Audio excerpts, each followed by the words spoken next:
So my genetics were never great. I didn't if my mom was 5 foot tall, my dad's 5'9", 5'8", 160 pounds, not a lot of muscle.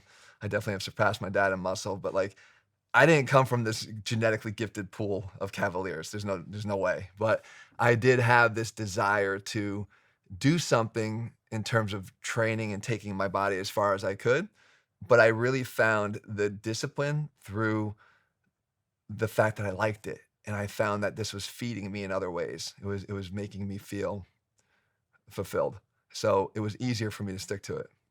You must deal with so many people that are struggling, that come to you and they say, "Listen, I've got these big goals. I'm overweight. I don't Yeah. feel good. I've got diabetes here, cardiovascular problem here, inflammation here."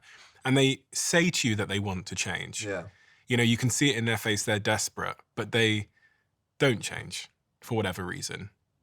We live in an age now where you have access to the internet, you have so much access to information. Use it in whatever way you can to get started on your journey, because the earlier you start, the better. But it is quite sad when people don't ever find that spark in trying to play catch up. There's no lie to it. You're not. It's going to be harder as you get older. Starting or initiating a training program in your 40s and 50s, though way better than not starting one, is much more difficult than if you had started in your teens and 20s. To develop that habit, to maintain that habit, it's very difficult to initiate that the older that you get. But I do think that it's possible.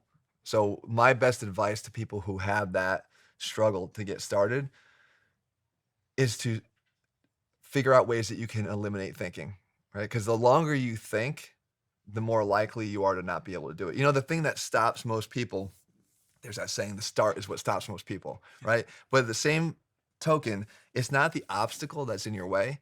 It's the fact that the path of least resistance is more inviting.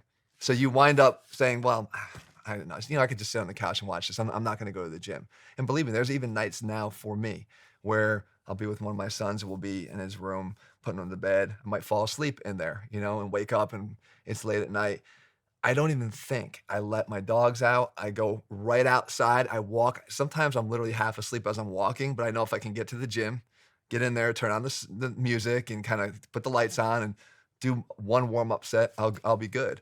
And if I even sat down for a second, I might find that path of least resistance to be a lot more inviting and that couch to be a lot more comfortable. And then once it becomes something that you enjoy, because for the most part, I think you probably enjoy it now, right? The Mhm, process, mhm. it becomes a lot easier to make that automatic step. But there's still going to be days